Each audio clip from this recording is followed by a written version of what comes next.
Pemirsa, anggota Komisi A Bidang Pemerintahan DPRD Makassar meminta kepada pemerintah kota untuk segera membayar pembukaan lahan yang ada di TPA Tamangapa yang terdampak tumpukan sampah plastik.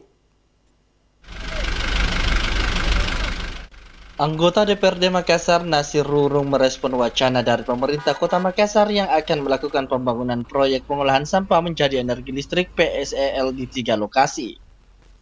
Menurut Dewan Pemkot Makassar, seharusnya tidak serta-merta melakukan pemindahan lahan lokasi PSEL ke tempat lain. Pasalnya, sejak beberapa tahun Pemkot belum melakukan pembayaran pembebasan lahan dari masyarakat setempat di TPA Tamangapa. Nasir Rurung mengaku dirinya kerap kali menerima sejumlah keluhan dari warga Tamangapa soal lahannya beberapa hektar telah tertimbun oleh sampah-sampah plastik. Namun belum ada tindak lanjut dari pihak terkait.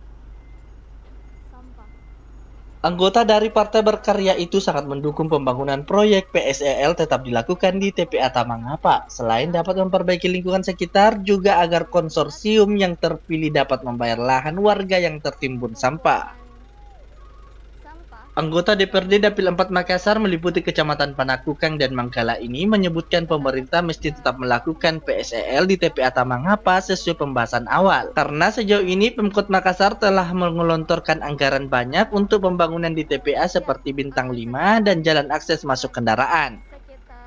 Tentu kami sebagai warga dan sebagai anggota DPRD sangat merespon ketika hadir sebuah perusahaan di Makassar ini mengelola sampah secara baik dan tidak mengganggu daripada lingkungan-lingkungan yang ada sekitar.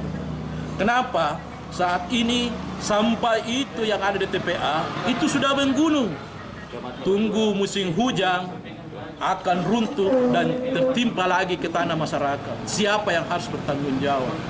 Tanah tersebut itu pernah produktif. Tetapi hadirnya TPA ini, hadirnya lindi-lindi yang ada di sana, sawah sudah tidak bisa dimanfaatkan, ikan-ikan di persawahan sudah tidak bisa dikonsumsi. Siapa yang harus bertanggung jawab? Selain itu juga Nasir Rurung menjelaskan apabila pemerintah ngotot memindahkan PSEL ke lokasi lain justru akan mempersulit dalam memobilisasi sampah. Di Kota Makassar sendiri, proyek PSEL direncanakan akan dibangun di 3 lokasi, yakni di Kecamatan Makassar, Kecamatan Tamalan Rea, dan Kecamatan Biringkanaya. Ardi Jaho, Celebes TV.